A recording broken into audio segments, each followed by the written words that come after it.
Bueno, muy buenas tardes y bienvenidos a la presentación de resultados de los estímulos a la investigación en antropología social del ICANN del 2019.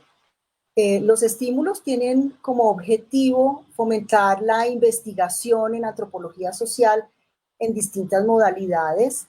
Los proyectos que escogemos generalmente son de muy alta calidad y buscamos que reflejen una diversidad de temas, de campos y de metodologías de trabajo que personas de distintas generaciones y trayectorias están haciendo en la antropología. Hoy, esta tarde, tenemos la presentación de un proyecto en la modalidad de investigadores profesionales con trayectoria a cargo de Juan Pablo Moya Ramírez, un antropólogo de la Universidad Nacional de Colombia, que desde hace varios años ha venido trabajando en temas afines a la antropología visual. En el pasado, Juan Pablo ha sido ganador de 2 estímulos en distintos periodos. Uno de esos proyectos dio como resultado la constitución del Fondo Documental Nina S. de Friedman, una pionera en este campo que está alojado en la biblioteca de la Luis Ángel Arango y se puede consultar allí y un proyecto que constituyó en un archivo documental en la isla de San Andrés. Juan Pablo vive en Bogotá y hoy nos va a presentar un proyecto de investigación y creación sobre las narrativas territoriales de niñas y niños en el centro de Bogotá. Le damos la palabra a Juan Pablo y durante la presentación recogeremos preguntas y al final tendrá un tiempo para contestarlas y conversar con ustedes. Muchas gracias. Muchas gracias, Juana. Muy buenas tardes. Gracias a todos los que nos acompañan hoy en esta presentación de resultados. Pues quiero agradecer en primera medida al Instituto Colombiano de Antropología e Historia por estas becas que abre a profesionales y a estudiantes en antropología e historia. Creo que son un espacio muy importante donde los investigadores, sobre todo los investigadores que hacemos trabajo de forma independiente o de forma paralela a la academia, tenemos apoyo para realizar y seguir avanzando en los procesos de investigación que tenemos cada uno. Soy muy contento de haber recibido el estímulo del ICANN y con ello pudimos avanzar en esta investigación. Como lo dijo Juana, pues este es nuestro tercer estímulo que recibimos y que nos ha permitido avanzar en el campo que nos hemos como focalizado, que es la antropología visual, pero más que para construir, digamos, relatos en forma de cortos o audiovisuales, nosotros hemos concebido la antropología visual como una manera de conectar la investigación y la creación y la acción desde el mismo espacio de investigación en el coequipo con la comunidad con la que trabajamos. Este ha sido el caso de todas las investigaciones que hemos realizado. Siempre hemos estado pues trabajando de forma paralela con la comunidad. En este caso, la propuesta que le presentamos al ICANN fue el proyecto Plural. Este proyecto Plural busca precisamente visibilizar las narrativas que los niños y las niñas tienen de su propio territorio en el centro ampliado de Bogotá. Esta propuesta surge, nosotros veníamos trabajando desde hace un buen tiempo. Bueno, cuando digo nosotros, yo hago parte de un equipo de investigación abierta que se llama Mangle Rojo, con el cual comenzamos trabajando fuertemente en el archipiélago de San Andrés y Providencia, donde pues fue un gran aprendizaje trabajar con la comunidad raizal. Creo que esa experiencia de esos años de trabajo en la isla son el germen y la semilla de lo que luego propusimos para este proyecto en plural. Yo he vivido un buen tiempo en el centro y en los últimos años comencé a habitar más puntualmente la Candelaria y comenzar a trabajar con los grupos comunitarios que están activos en el centro histórico y comenzar un poco a entender qué era lo que estaba sucediendo en ese territorio, a trabajar un poco con algunas de las personas que estaban vinculadas a las juntas de acción comunal, trabajar con colectivos jóvenes, por ejemplo, en el graffiti. Comenzamos a trabajar también fuertemente en un proyecto de agricultura urbana en Huertolaria, una huerta eh, eh, comunitaria de vecinos en la Candelaria, donde comenzamos a conocer y a encontrarnos las personas que habitan ese territorio del centro, que es un territorio bastante interesante, diverso, con unos contrastes muy fuertes y donde territorialmente además se encuentran unos espacios que están muy, a veces en conflicto, aunque tienen una gran continuidad, obviamente histórica, social y cultural. De esto, de este momento de encuentros y desencuentros, de conocer estas personas, de comenzar a vivir ese espacio.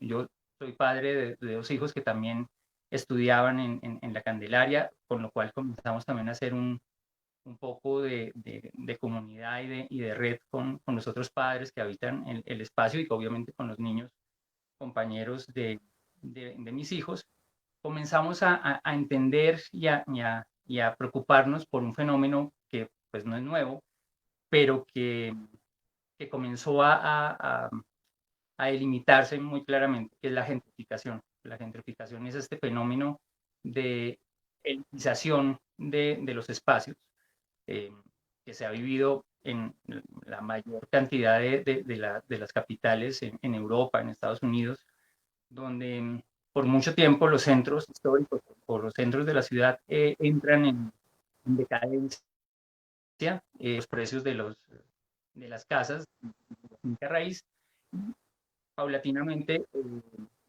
gente con capacidad económica va comprando esas casas y va cambiando un poco los habitantes tradicionales.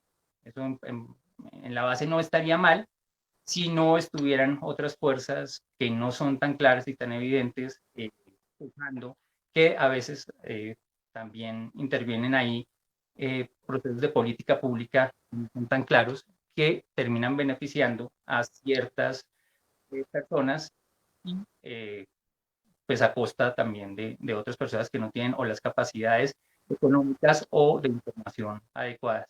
Entonces, este proceso de gentrificación está muy claro, está activo desde hace por lo menos unos 6 años, con mucha fuerza, pues es un nuevo proceso de gentrificación, ya el centro ha vivido por lo menos dos, y ese, como es encontrarnos con esa transformación dura de lo que está pasando en el centro, eh, se encontró también con el inicio del desarrollo del Plan Especial de Manejo del Patrimonio del Centro Histórico que desarrolla el Instituto Distrital de Patrimonio Cultural de Bogotá.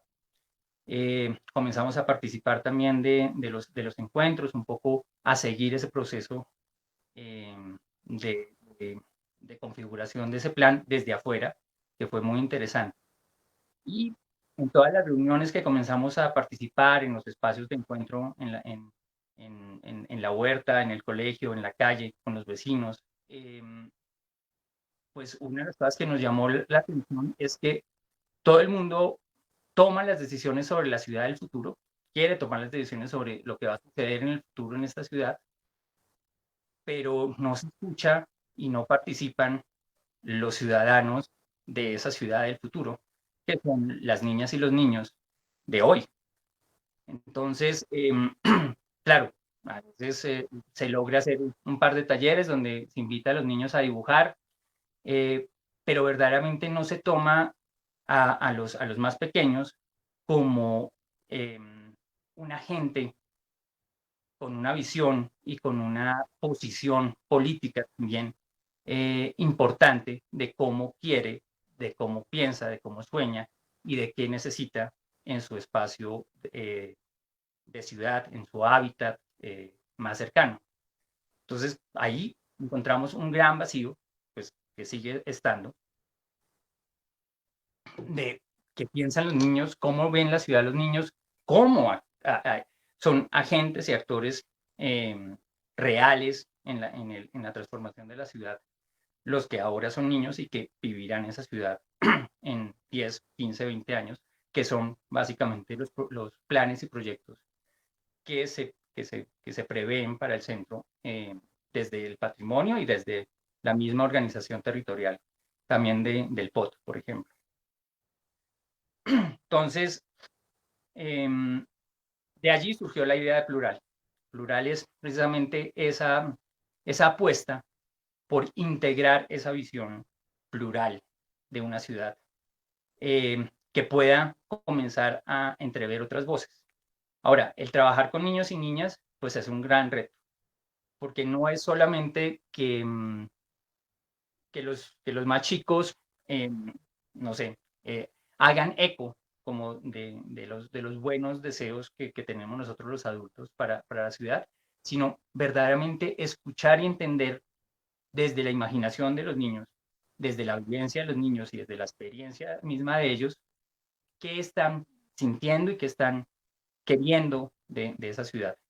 Para ello, entonces, desarrollamos una metodología que hemos denominado DEC, que está basada un poco en trabajos de Francesco Careri, que es el andar como una práctica estética. El andar como una práctica estética que es a la vez política y es a la vez, obviamente, diseñadora del espacio. Y de ahí nos acogemos como a esa visión de la antropología urbana, como desde la antropología como una ciencia que puede ser también canal de cambio y de transformación. Entonces, esta metodología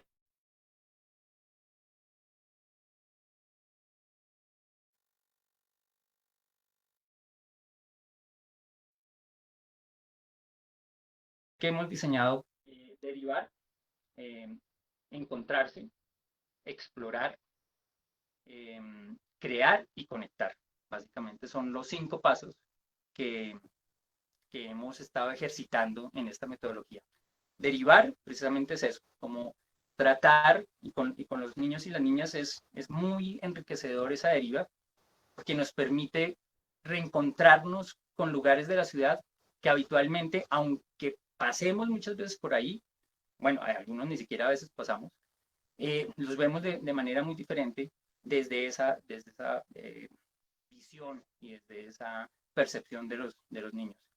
Eh, la escala, ¿no? La escala de la ciudad cambia, ¿no? Estamos acostumbrados a una escala de ciudad que está hecha para los adultos, básicamente, y lastimosamente en ciudades como las nuestras es a la escala del automóvil muchas veces, no ni siquiera del peatón. Entonces, el volver como a rescalar como esos pequeños lugares, esos pequeños rincones, esos pequeños andenes, esos pequeños parquecitos o lugares verdes, esos pequeños lugares del juego, esos pequeños lugares del temor también, o del desconocimiento. Fue muy interesante poder divagar por esos lugares, poder perdernos de alguna manera con los niños y las niñas en esos espacios de la ciudad y comenzarlos a explorar, que es el siguiente paso, cómo explorar esos lugares. Entonces, ahí es donde la antropología creo que tiene un gran espacio todavía de ejercicio mental para, para reelaborarse en esa exploración y pensarnos como seres humanos, cómo está imbrincado en nuestra cultura la ética, la estética, ¿no? Y la posibilidad de replantearnos nuestro sistema social actual desde las mismas prácticas cotidianas, cercanas. Tenemos una herencia de esos trabajos míticos, de ir al otro, a lo lejano, claro, enriquecedores, pero a veces el mayor reto es ir a ese espacio tan cercano, tan próximo, pero tan desconocido que tenemos a nuestro alrededor y que a veces lo pasamos por alto. A veces con nuestros propios niños, con nuestras propias niñas que están acá al lado de nosotros, no nos hemos arriesgado a mirar ese mundo complejo y ese mundo creativo increíble que hay. Entonces, en nuestra metodología básicamente es eso, es explorar esa mirada de los grupos de niñas y niños con que nos acompañaron en plural para comenzar a pensar, bueno, ¿qué es esta calle? ¿Por qué está así? ¿Qué está sucediendo en este espacio? Eh, ¿Cuáles son los espacios que siempre transitas? ¿Cuáles no? Y podernos encontrar con lo que sucede allí, ¿no?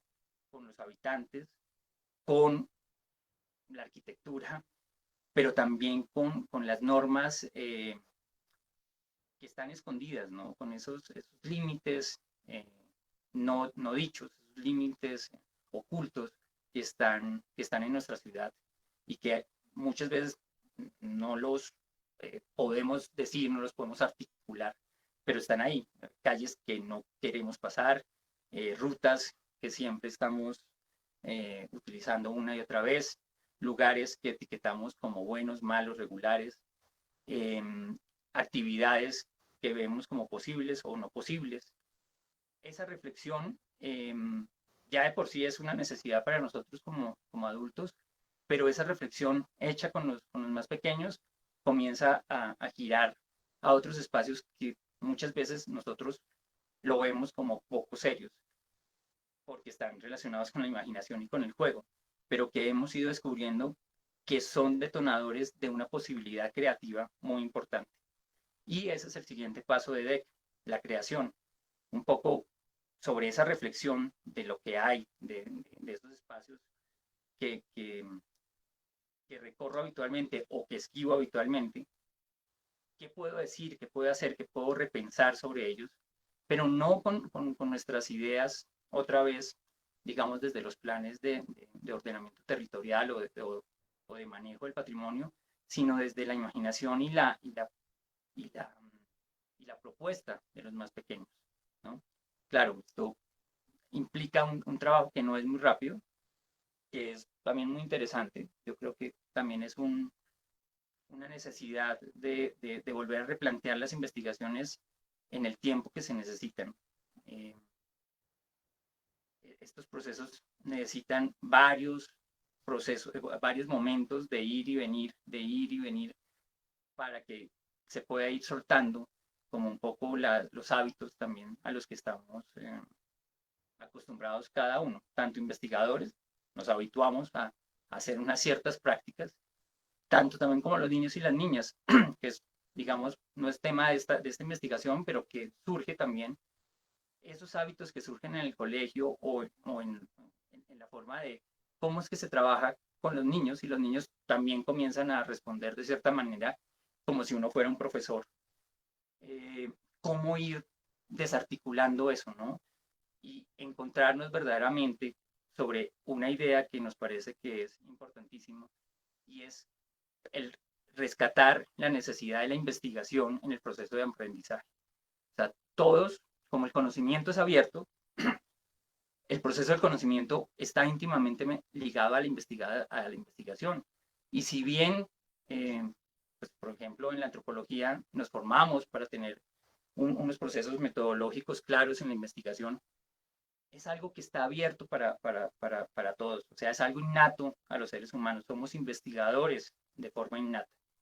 Y los niños, aún más, tienen una capacidad de investigación increíble que con unas ciertas guías y unos ciertos consejos puede eh, explotar de una manera muy interesante. Pero, por ejemplo, pues, instituciones como el colegio terminan a veces cooptando esa idea de la investigación y volviendo a los niños alumnos, que eso puede ser algo que rompe esa posibilidad de la creación libre.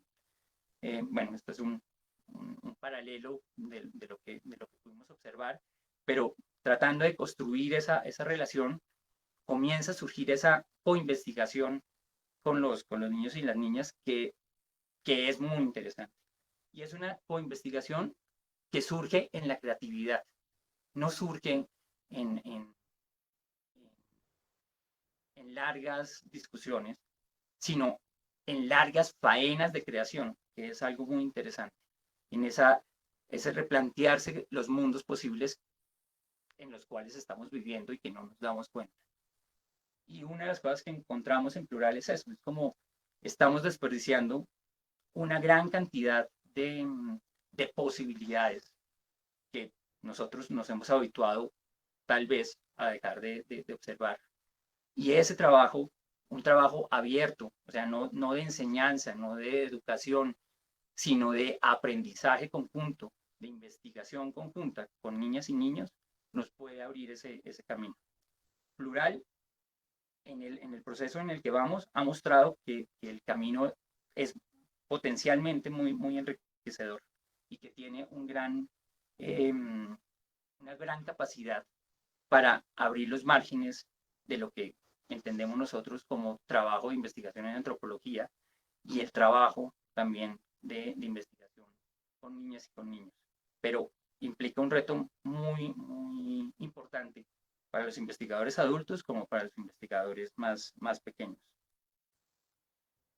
Esto surge básicamente de dos fuentes, digamos, que nos sostienen esta idea de la investigación con los niños y las niñas.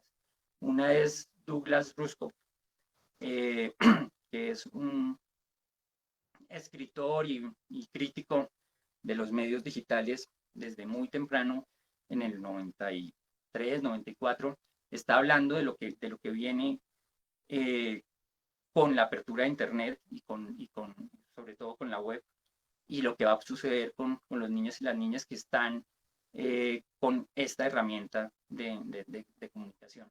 Y en alguna de sus charlas dice algo que es muy claro y dice, si queremos ver nuestro futuro, la mejor manera es voltear a mirar y hablar con uno de nuestros niños o de nuestras niñas. Ahí está la muestra de lo que va a ser nuestro futuro.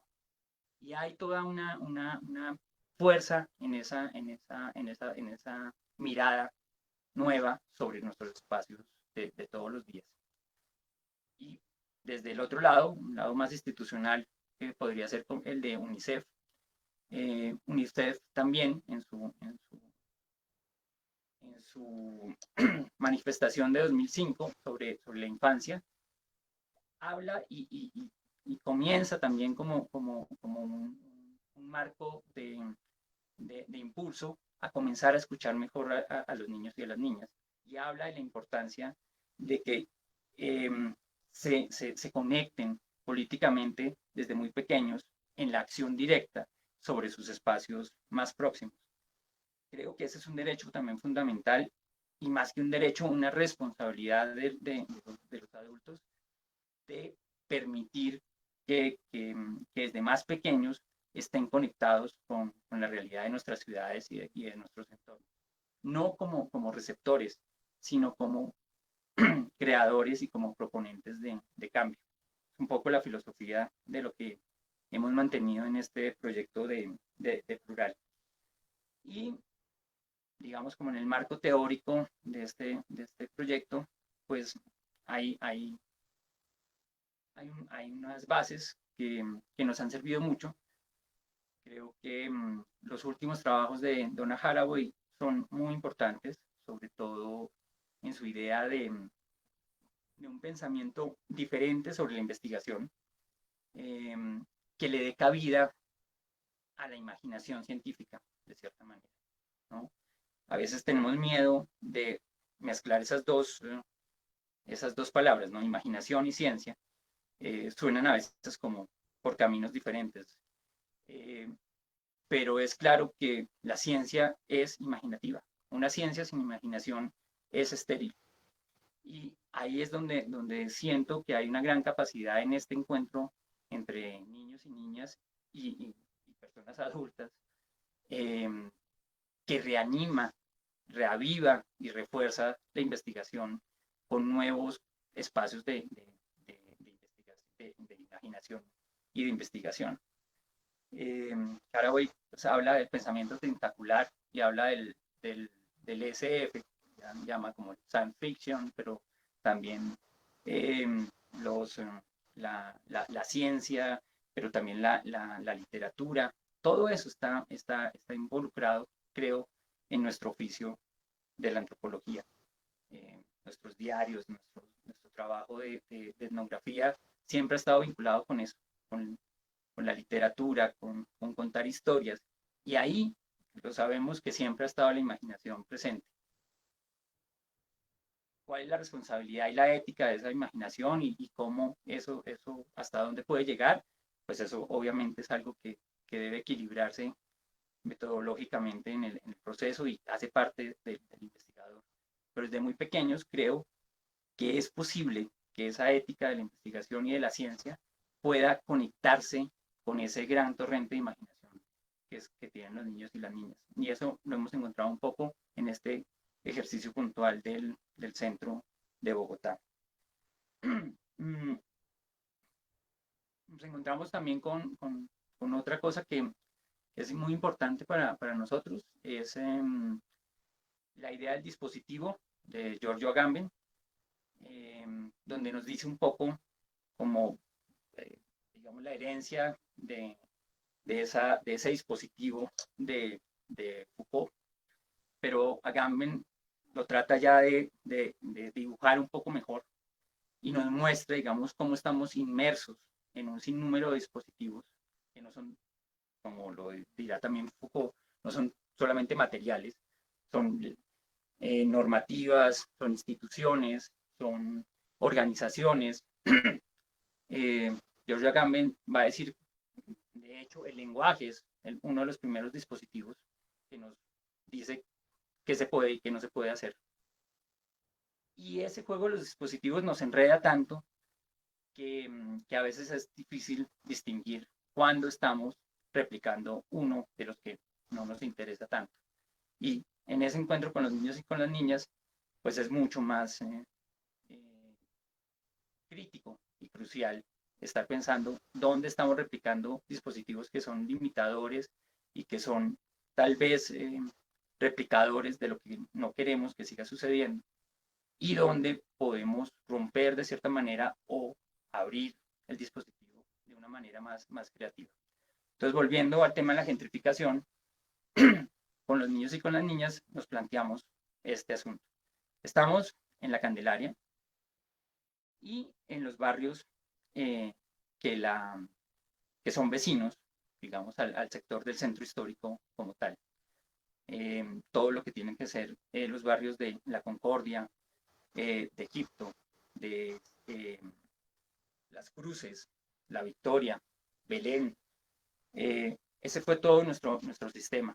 Comenzamos a caminarlo en un día normal, en el día de, del pico de gente en el centro, de noche, caminar las calles de noche, esas calles que la gente no camina de noche, nos permitió como encontrarnos de otra forma, con, por ejemplo, un caso que me parece que es muy interesante y que resuena emocionalmente en las niñas y en los niños es los habitantes de calle. Cómo, cómo revalorar, ¿no?, la situación de habitar la calle, sea por decisión, sea por limitación o por otros factores externos. O sea, esa complejidad de habitar la calle. No es de un sistema maniqueo de bueno o malo, de pobre o sufrido, sino de un sistema social o un reflejo de un sistema social que, que, que se muestra a través de esos actores que son habitantes de calle, por ejemplo. Los colectivos, pudimos hacer espacios de reconocimiento del territorio acompañados de colectivos de jóvenes, por ejemplo, desde el graffiti. Y también entender este centro de la ciudad, no solamente como un centro urbano, sino también como un centro rural.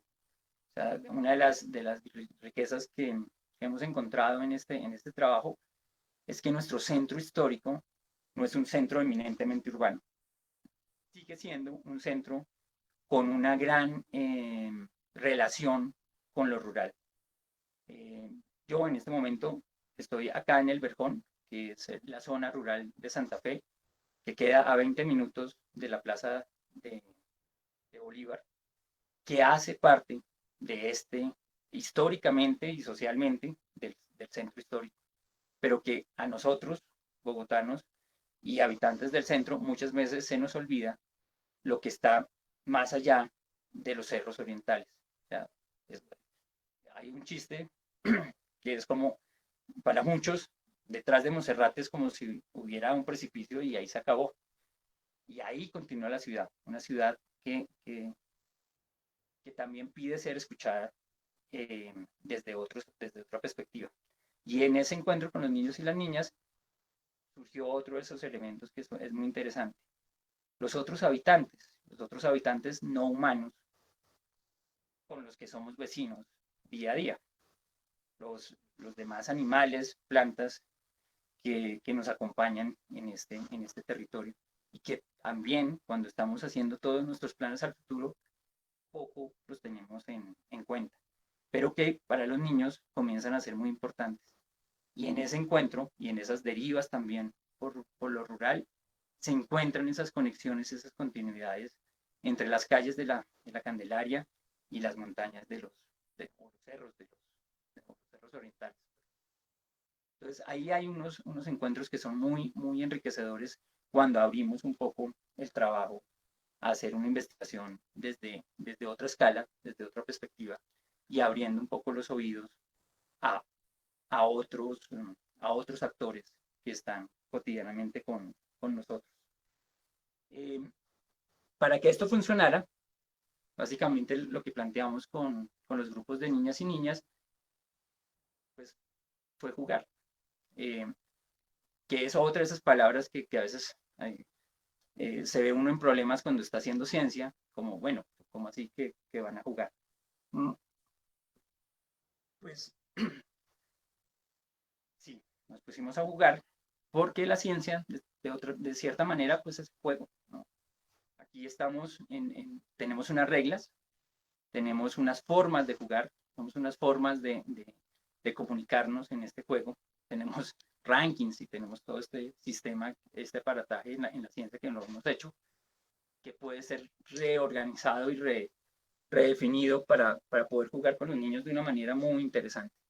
Y de ahí recogimos una larga tradición eh, de los juegos de la búsqueda del tesoro, de qué es lo que puedo encontrar cuando salgo a ver mi territorio con otros ojos nuevos, qué tesoros me puedo encontrar allí. Entonces, esa búsqueda del tesoro la pudimos canalizar de cierta manera con, con otro tipo de juegos de hace mucho tiempo, que son las aventuras conversacionales. Las aventuras conversacionales son, digamos, como los primeros juegos que se pudieron jugar antes de los videojuegos, donde el texto era básicamente el medio de juego y que nos permite llevar la historia de una manera colaborativa. Eh, Algunas de esas historias conversacionales son primas, de alguna manera, de esos libros que leíamos algunos de Escoge tu aventura, que te daban como unas posibilidades de ir por aquí, de ir por allá. Entonces utilizamos ese esquema para comenzar a reflejar eso que las niñas y los niños estaban observando en su proceso de investigación, en este sistema de este camino de, del centro. Y eh, lo hemos estado configurando en un sistema que ustedes pueden observarlo en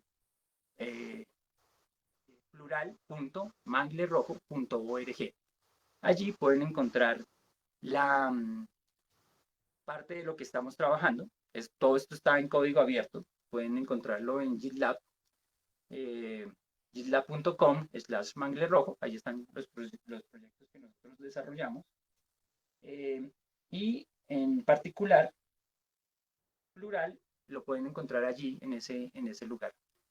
En esa aplicación, que es parte de lo que logramos desarrollar con la beca del ICANN y también gracias a una beca de la Biblioteca Nacional de Colombia, que también ganamos en este sentido, sobre otra idea que son los neogramas, que es un poco esa idea de cómo ir publicando y compartiendo lo que los más pequeños están observando sobre procesos muy importantes en la transformación de la ciudad. logramos integrar este plural y ustedes lo van a encontrar. Este es un prototipo, es la versión alfa todavía, donde pueden ir navegando unos ciertos sectores de ese centro de la ciudad, por donde nosotros caminamos, por donde nosotros exploramos con ellos, y donde comenzaron a surgir microrelatos de elementos que a ellos les interesaban. Y hay una gran sorpresa en la manera como los chicos y las chicas comienzan a expresarse de su ciudad y cómo esa integración entre la imaginación y la realidad, a veces la cruda realidad, abre como caminos en este primer momento de reflexión, que me parece que es muy valioso. Este proceso terminó en diciembre del año pasado. Teníamos la expectativa de haber continuado como una última fase que queríamos para no perder, digamos, este entusiasmo que estaban de los equipos de las niñas y las niñas. Pero bueno, los factores del COVID de este año nos han hecho replantear la estrategia de otra manera. Estamos trabajando como en otra táctica para poder seguir jugando con ellos de otra manera, pero pues nos ha implicado como cambiar ciertas cosas. Pero en este prototipo que ustedes ven ahí en plural.manglerrojo.org, creo que se alcanza a entender qué es lo que puede funcionar cuando se junta imaginación y se junta ciencia. Y cuando podemos nosotros, como investigadores, abrir los oídos y los ojos y conectarnos de alguna manera como a otra escala de la percepción de los habitantes de un territorio, en este caso del centro histórico de Bogotá. Bueno, este es más o menos como la presentación de lo que es el proyecto Plural. No sé cómo estamos de tiempo y a mí me gustaría tener como un poco de feedback y de preguntas de los que estamos ahorita acá en este encuentro.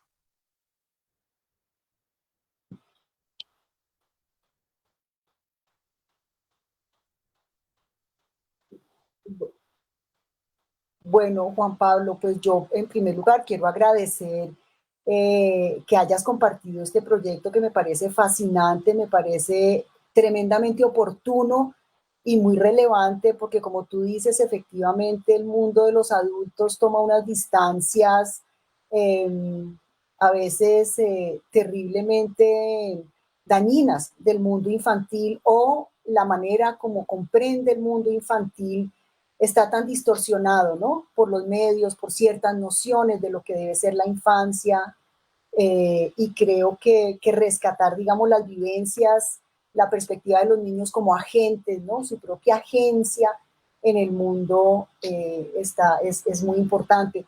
Y me parece sobre todo que el trabajo alrededor de la calle, que si uno lo piensa históricamente, la calle fue el lugar de socialización de los niños y de las niñas y de los juegos y de la imaginación y de la fantasía y de, digamos, era el espacio de un mundo infantil que no estaba tan controlado por los adultos, porque yo creo que cada vez el mundo de los niños está en la medida en que las familias se reducen, la gente tiene uno, dos hijos, pues digamos hay unos fenómenos de mayor control de los padres, una socialización muy distinta.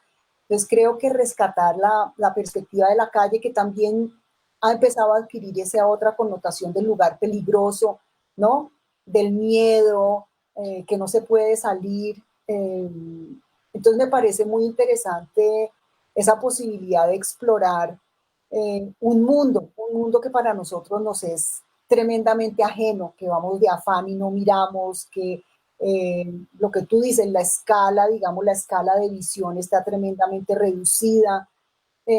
Yo quisiera que tú de pronto pudieras contarnos un poquito más de eso, qué dicen los niños y las niñas, como darnos un poco de esa información etnográfica tan rica que han desarrollado ustedes con este proceso en estos pocos minutos que nos quedan. Yo creo que sería de mucho interés para el público entender algo de esos resultados, ¿no?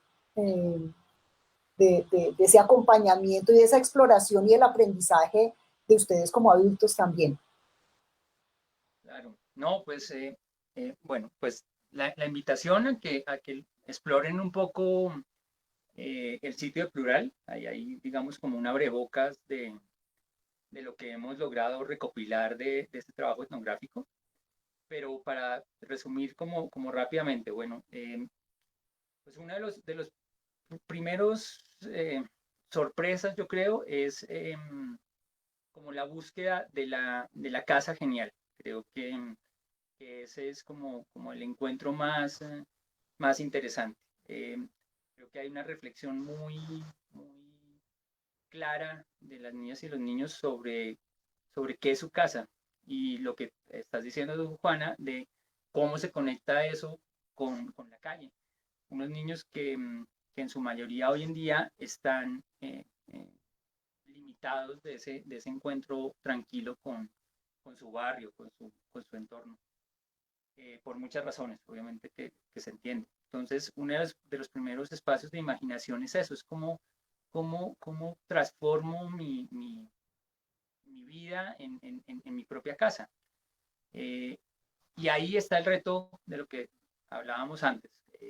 Todo esto está eh, bastante imbrincado entre, o sea, hay diferentes capas, ¿no?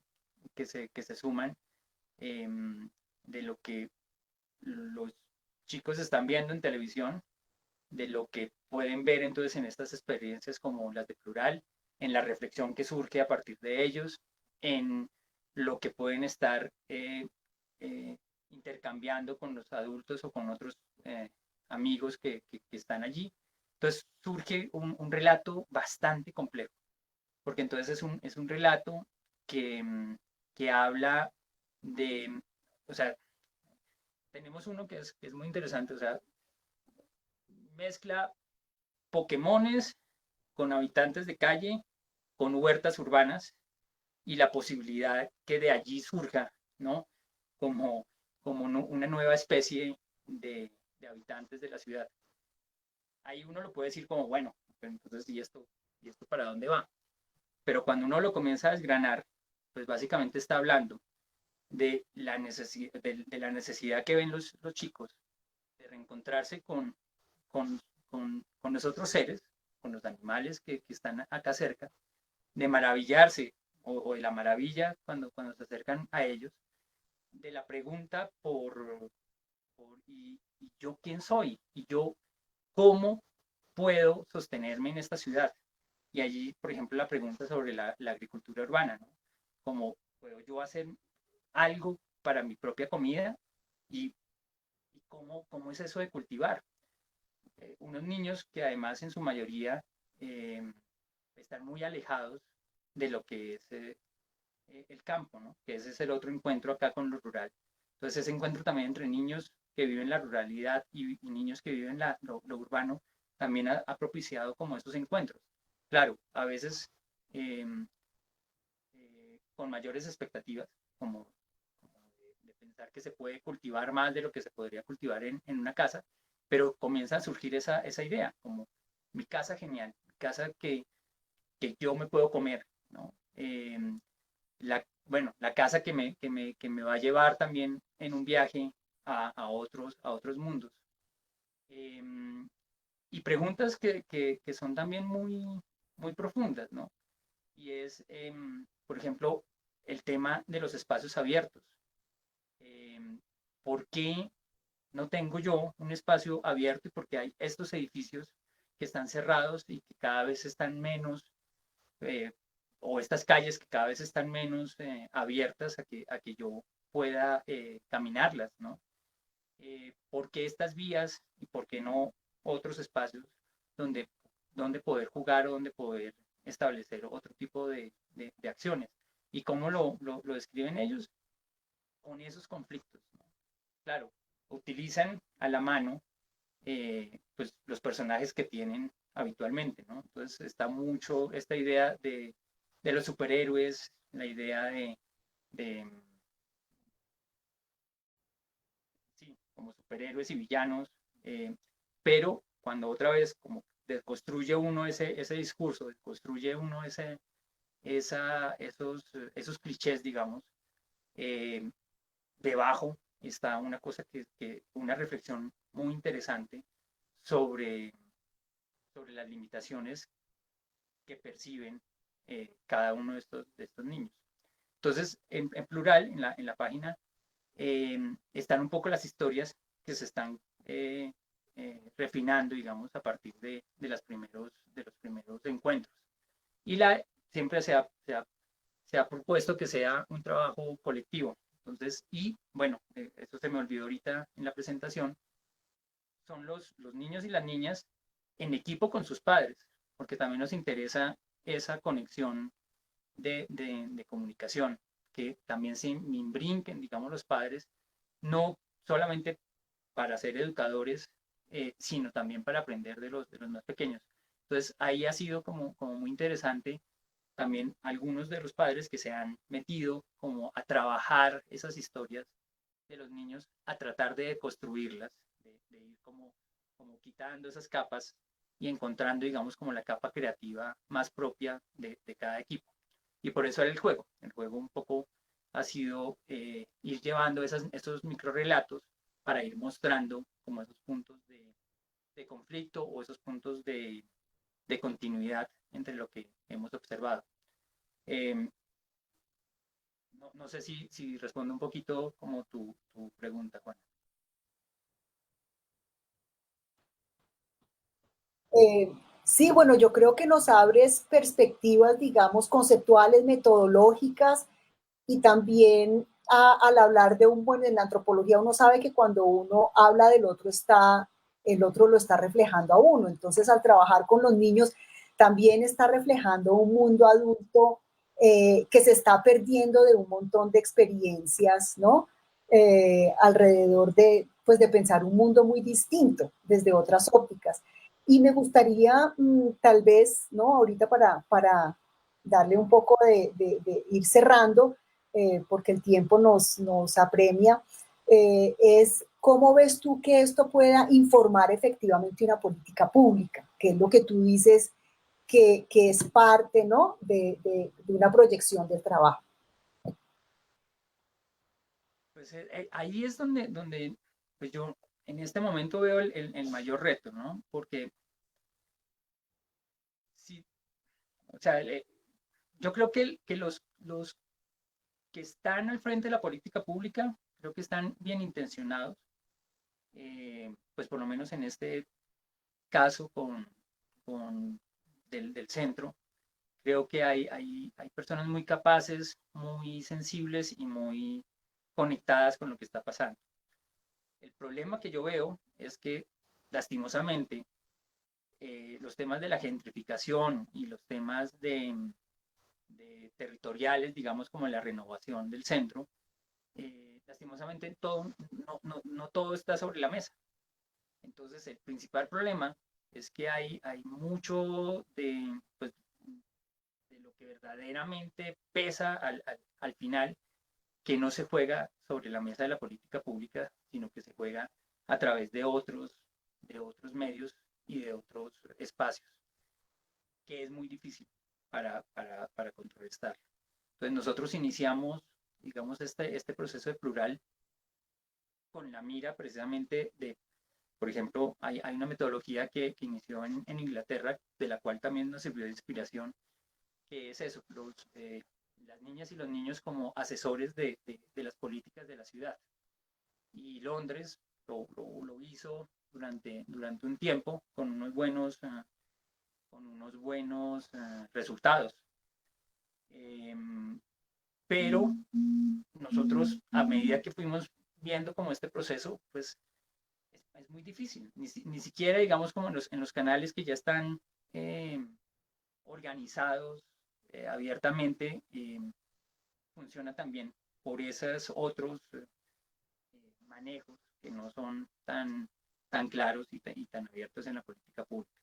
Nuestro giro en este punto, y ahí tal vez un poco retomando pues como el planteamiento de los últimos tiempos de Bruno Latour, es que tal vez no es, eh, o sea, la apuesta no es que estos procesos de desarrollo vayan de una manera vertical, o sea, que subieran, digamos, hacia una política pública estatal, sino que tal vez estos procesos lo que están articulando es volver a crear una red que pueda funcionar de forma lateral entre los que están interesados, los que tienen esa necesidad o los que tienen esa intención, y de ir fortaleciendo en red uno a uno los procesos, que es un poco el supuesto de la teoría del actor red, ¿no? Es que la idea es que la red sí funciona cuando comienza a conectarse y que a veces el problema, uno de los problemas que tenemos es que pensamos que si ascendemos eso institucionalmente va a funcionar. En algunas cosas sí, pero creo que en este caso y en este momento además que es mucho más complejo, que de hecho se ha abierto como la crisis de la pandemia nos ha abierto esa gran posibilidad de pensar que pues, tenemos unas cosas que afrontar realmente serias y concretas. Creo que la estrategia para nosotros ha virado un poco de ir a la política pública a generar mejor una red entre los habitantes que empodere y comience a hacer cambios pequeños. Entonces, esa imagen de la casita genial es algo que nos emociona mucho y que la hemos hecho nuestra y es eso, pues, comienza desde nosotros, desde un cambio pequeño en nuestro hábitat que pueda irse conectando con otros pequeños cambios en nuestros vecinos, permite unas transformaciones y un devenir positivo, sin olvidar, o sea, eso no puede ser inocente, que sigue existiendo poderes y organizaciones que tienen otros intereses y que actúan sobre el territorio. Pero, digamos, ahí está el juego, otra vez. Es un juego a largo aliento y donde los niños y las niñas, pues creo que se benefician de eh, enriquecer su mirada crítica sobre su propio entorno. Y nosotros como adultos nos enriquecemos de ver otras opciones que tal vez se nos habían olvidado o que no las teníamos como posibilidad y que con nuestra experiencia le podemos como aportar a esos grupos de niños y niñas como herramientas para que lo sigan construyendo y ser un puente creativo para eso. Entonces, un poco es eso.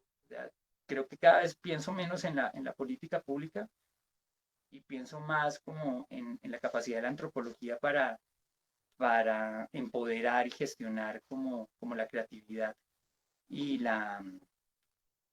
y el pensamiento como nuevo de los más pequeños. O eso es lo que me deja un poco plural en este momento.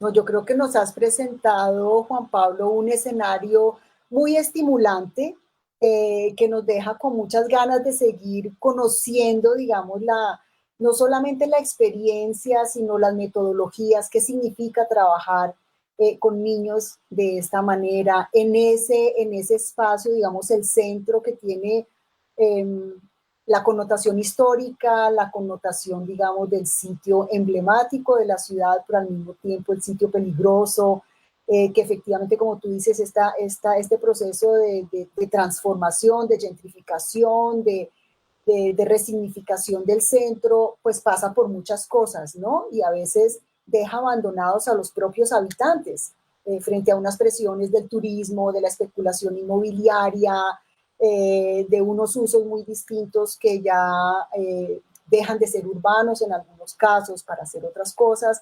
Entonces creo que es tremendamente interesante lo que nos presentas, nos deja, o yo quedo por lo menos con muchas ganas de mirar, digamos, estas nuevas apuestas de la antropología, ¿no? Nuevas formas de hacer trabajo de campo, de relacionarse con los sujetos, de pensar, digamos, en el espacio cotidiano. Creo que el COVID también nos ha hecho repensar mucho qué es la calle, qué es lo deseable, qué es el espacio interno, cómo cómo percibimos esta necesidad de estar afuera, ojalá sin miedo, ¿no? La necesidad de los niños de estar en los parques, es una ciudad amable con los niños o no. frente a espacios domésticos, privados, que a veces no son tampoco tan amables con los niños. A mí me gustaría, por favor, que tú nos repitas ya para cerrar, porque se acabó el tiempo, nos repitas nuevamente y de manera clara el vínculo de la página para que podamos consultarlo y que el público también lo pueda consultar. Y bueno, nuevamente te agradecemos y a todo el público, pues esperamos que disfruten mucho esta presentación que va a quedar en la página de Facebook del Instituto. Gracias, Juan Pablo. Claro que sí. Entonces, pues todos muy invitados y muy invitadas. Es plural, punto manglerojo.org. Plural.manglerojo.org.